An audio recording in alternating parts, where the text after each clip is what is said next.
This week on FIFA Futbol Mundial, we spend some time with the Portuguese great who's taken on a new role as a coach. We're in Germany, chatting to the Venezuelan star of the Bundesliga. And we meet the Englishman, carving out a career for himself in Peru.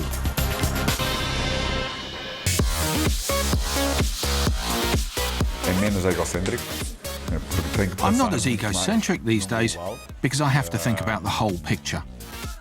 And another big difference is that I have less hair, and what I do have is definitely more grey. That's probably because I spend a lot of time thinking about game plans for the team.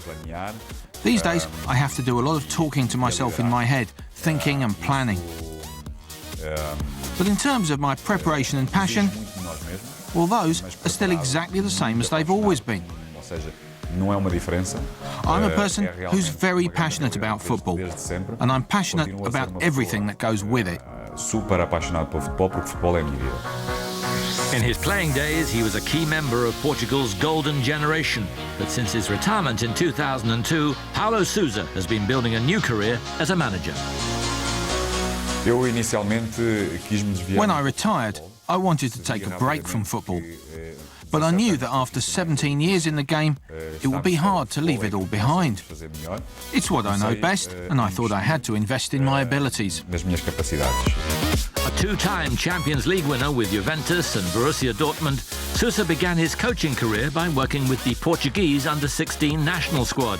In 2008, he moved into club management with English side Queen's Park Rangers. I think the most important factor in my decision was that I wanted to find out exactly what it was I was aiming to do. When I chose to become a manager, I decided that I had to put behind me everything I'd achieved as a player. I realised all that experience was important to me, but I couldn't rely on it to be successful as a manager. I had to focus on the future. Last year, the Portuguese maestro took over as manager of Videoton in Hungary's top division. I try to think about what I can bring to a club. I don't see a difference between managing big and small clubs. I think more in terms of whether it's a good project or not. Especially when there's a club that's potentially going to hire me. I think it's very important. What attracted me to Videoton was the seriousness and clarity with which everyone involved expressed their plans and goals for the future of the club. We wanted someone with international experience who could lead the team. A manager who could pass on the football philosophy, experience and attitude that he'd gained as a player. Someone who could help our players progress to the next level. We thought Paulo was that person. The pressure that comes with being such a high-profile name means there was a level of expectation on Sousa to succeed. So far, in the 18 months he's been in charge, he's claimed 3 trophies. He's also guided Videoton into the group stage of the Europa League, where they narrowly missed out on becoming the first Hungarian side to reach the knockouts.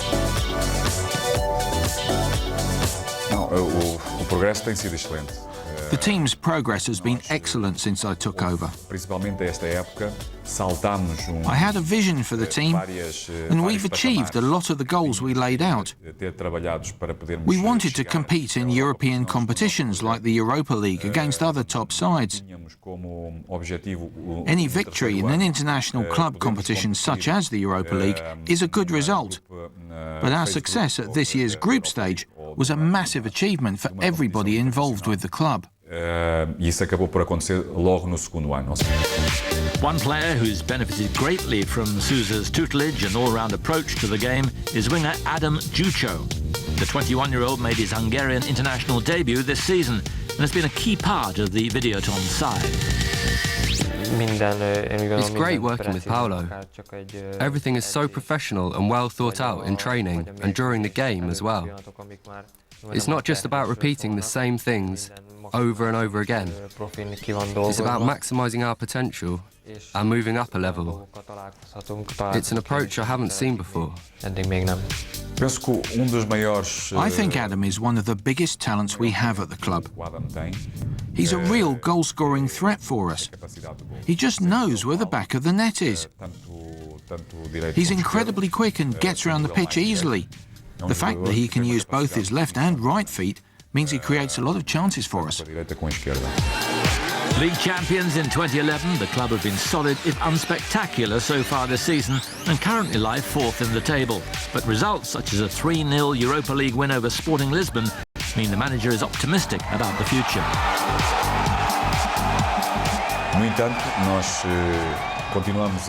You can see that we're trying to raise the standard of our play.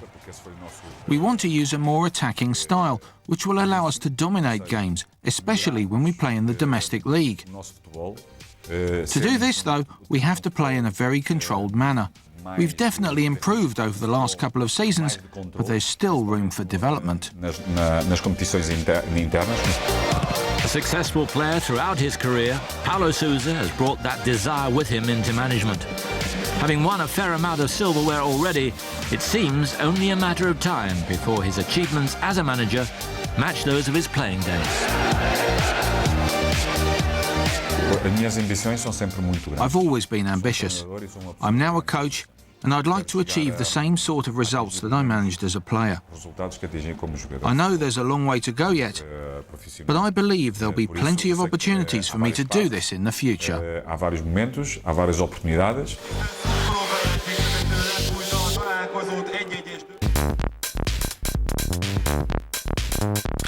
If I was 18 years old, I'd be playing football, just like I do now. If I was leader of Japan, well, I'm a footballer, so I'd create some more professional teams. If I could meet anyone in the world, I would meet... No, I can't think of anyone. If I could change something about myself, I would... That's a hard question. I wouldn't change anything. I'm fine how I am. If I wasn't a football player, I don't think I could exist. So I'd be nothing.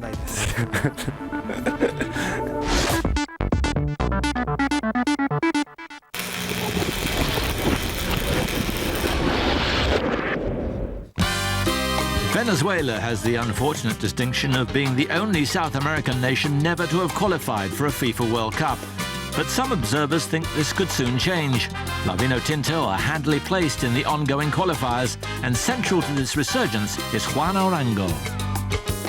I think we can do it, and if we can't this time, then there isn't much more to be done because Venezuelan football has grown a lot in the last few years. When we played qualifying games in the past, our fans used to wear the shirts of other nations. It's completely different now. Arango plays in Germany these days with Borussia Mönchengladbach and is one of the very first Venezuelans to have a major career in Europe's big leagues. He's played abroad for over a decade, leaving the shallow waters of his domestic competition for Mexico before 5 years at Real Mallorca gave way to the Bundesliga. Has it been an easy ride? Well, the first change was going from Venezuela to Mexico. That was tough because even though it's still in Latin America, Mexican football is hard. There are big variations in the climate and in the height above sea level. It means that you can end up playing in very hot weather, or you can be playing matches at noon.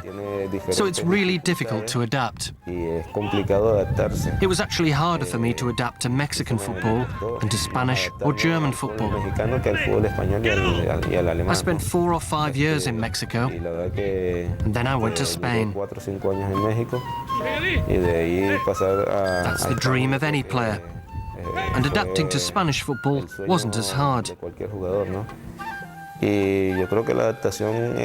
I really think, at least for me, that adapting to Mexican football was much tougher than going to Spain or Germany. Arango usually plays as an attacking midfielder, regularly contributing goals, but he's nothing if not versatile. In fact, over his career, he's been asked to fill in right across the park. I've played in many different positions. In Mexico, I'd even play as a left-back, in defence. Actually, in Mexico, I even played as a goalkeeper once, just for 20 minutes, when the Pachuca goalkeeper Miguel Calero was sent off. So I had to go in goal. But today, you have to be able to play in any position and be useful to the team. Arango is now in his 4th year with Mönchengladbach, and he's proved a great success. Last season, he was an ever-present as Gladbach finished 4th, their highest position for many years, to secure a berth in Champions League qualifying. And he's learnt a lot from his time there. I found some things hard, especially the defensive duties.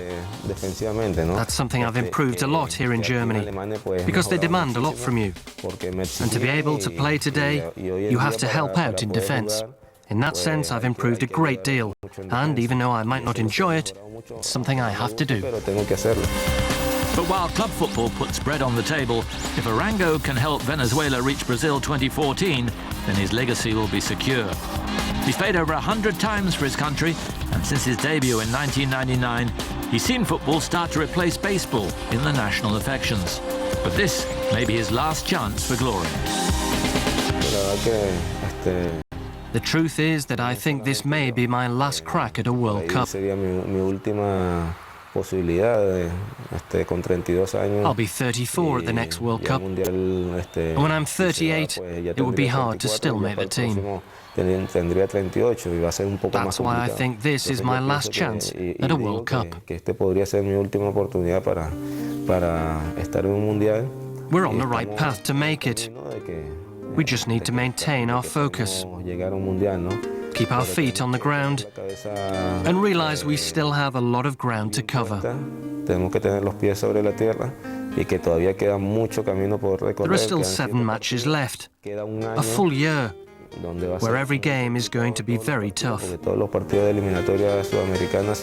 Every game in the South American qualifying group is just like a final.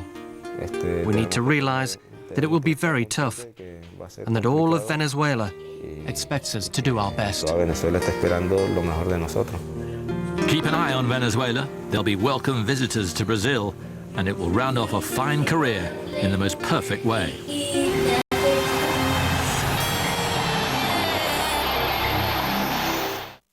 The Fox Sports A-League app, brought to you by Hyundai. Get it now. Worried about hair loss? Are you losing more than just your hair, like your confidence and self-esteem? Well, forget lotions and potions that offer everything but deliver nothing, and say goodbye to costly and painful surgical procedures. It's time to fight back in your battle against hair loss with Limo. Limo is the only hair regrowth system that combines scientifically formulated treatments and a handheld medical laser to help prevent hair loss and produce thicker, stronger hair in the privacy of your own home. And now you can try the amazing Limo hair regrowth system through our incredible in-home trial offer for 30 days for just $1 shipping. That's right, for just $1 shipping, you'll get the Limo Bio Cleansing Shampoo, Thickening Conditioner, Scalp Therapy Day Treatment, Scalp Serum Night Treatment, Deep Cleansing Scalp and Body Scrub, and the handheld medical laser. That's amazing value. We know you're going to be amazed by the results, so see it work before you pay or return the pack within the trial period and pay no more. Plus, the Limo hair regrowth system comes with a 12-month money-back guarantee. Call the number on your screen now or visit online for this amazing Limo offer. When it comes to home loans, some banks can really make you feel invisible. We see you getting a better deal banking at CUA. Nice to see you. And with home loan rates lower than the big banks, it's easy to see why CUA is a better home loan option. See us today.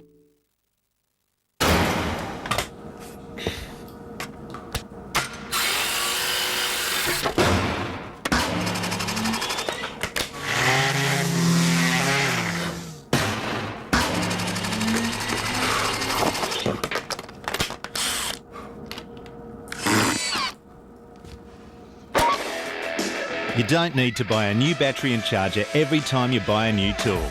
Ryobi One Plus, available at Bunnings Warehouse. Young Australians are uniting to fight global poverty in a road trip that will rock the nation.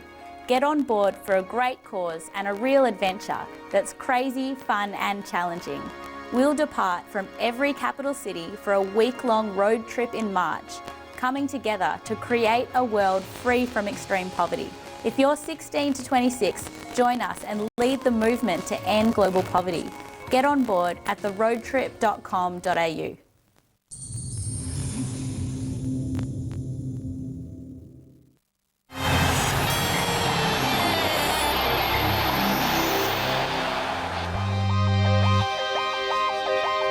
Australia will take part in the East Asian Cup for the first time after winning the preliminary competition in Hong Kong on goal difference ahead of Korea DPR. They'll meet China, Japan and Korea Republic in the finals next year. The group stage of the Champions League has concluded with Chelsea becoming the first defending champions to fall so early. A 6-1 win over Nordsjælland was not enough, and they'll return from the FIFA Club World Cup to Europa League competition. Lionel Messi has broken the record for the number of goals scored in a calendar year with his brace against Real Betis, bringing his 2012 total to 86. It beats the record by German legend Gerd Müller, which had stood since 1972.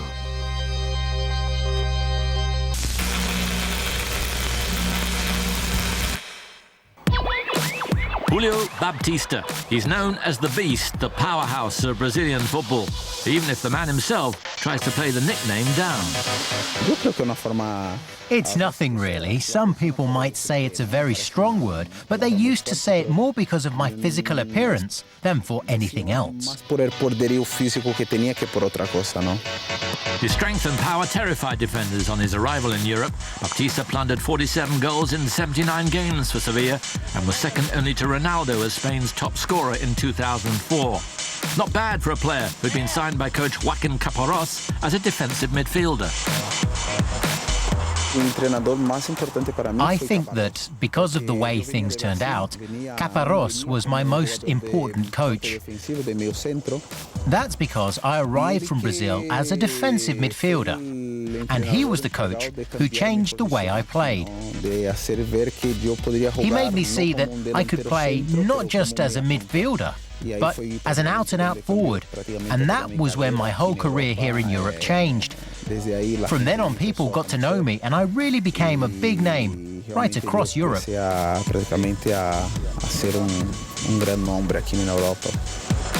a big name that Real Madrid came calling in 2005. But Baptista's lethal finishing didn't prosper in the capital, as Madrid's wealth of talent meant he wasn't guaranteed a starting place. He managed only 8 goals in his first season there, and a loan move to Arsenal followed, offering the hope of recapturing old form. But he wasn't in the mould of a typical Arsene Wenger signing. Baptista again found his playing time limited, even if he did show his quality when given the chance. But while the club career drifted, Baptista still played sporadically for the Seleção, with whom he made his debut in 2001. And he's well aware of the unique pressure that comes with the shirt. Yes, it's difficult because practically every player that plays on the national team has been in the setup from the youth teams on. So there's a huge weight of expectation sitting on them. But when you've had the weight on your shoulders since you were a junior with the younger Brazilian teams, you don't feel it as much when you play because you get used to it. I think this is a point in our favour, an advantage for us. And it was under Brazilian icon Dunga that Baptista featured most prominently for his country, especially at the 2007 Copa America, where he scored the opening goal in the final. Perhaps he received criticism because of the way he is, but with us, he was an amazing coach. I think every player liked him a great deal because he achieved so much in his own playing career, and because of the way he carried himself when he represented Brazil. As a manager, the only sadness we felt was that we weren't able to win him the World Cup, because he had 2 very important years with the national team, winning the Confederations Cup and the Copa America. So the only thing we really lacked was the World Cup. Baptista continued to score important goals at club level, such as the one on his debut for Roma in the Rome derby. But it was a move to struggling Spanish side Malaga in January 2011 that sparked him again. He scored 9 times in only 11 games as Malaga avoided the drop, leaving the fans in no doubt as to his impact. Julio Baptista brings strength, quality and experience. He has an impeccable record, and the truth is that we're missing him. In the first year, he fully demonstrated his talent. Malaga had problems, and thanks to him mostly, Malaga was saved. He also scores goals, which is something we lack at the moment. Baptista was injured at the start of last season, so had to watch Malaga's sensational run of form from the sidelines. But should he recover soon, could a decent spell in the Malaga side put him back into contention for the Seleção? Look, this will depend on many things having to happen. If I manage to return to the level I was at when I got injured, then I think I have the option. I'll do everything possible to return, because the truth is that the national team is something unique in the career of a player. I was able to be in the squad for many years, and I'm happy about everything I experienced. So hopefully, if I'm able to return, I'd love to do it. The Beast has won trophies with Brazil before. If his body holds up, he'd be a worthy member of the Seleção when the FIFA World Cup comes to town.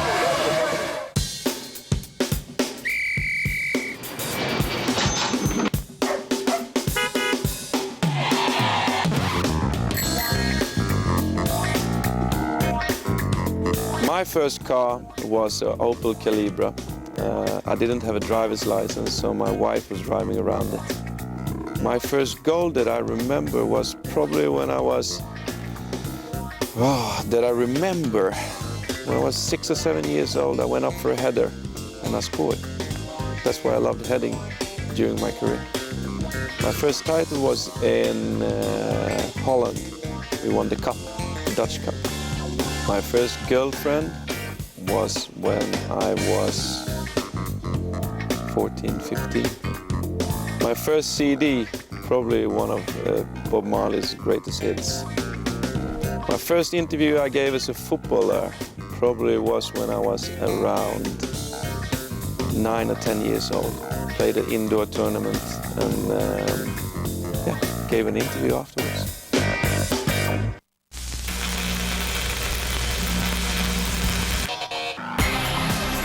Next week, we tell the story of the man who beat Gerd Müller at his own game. We take a look at Romania's burgeoning club scene.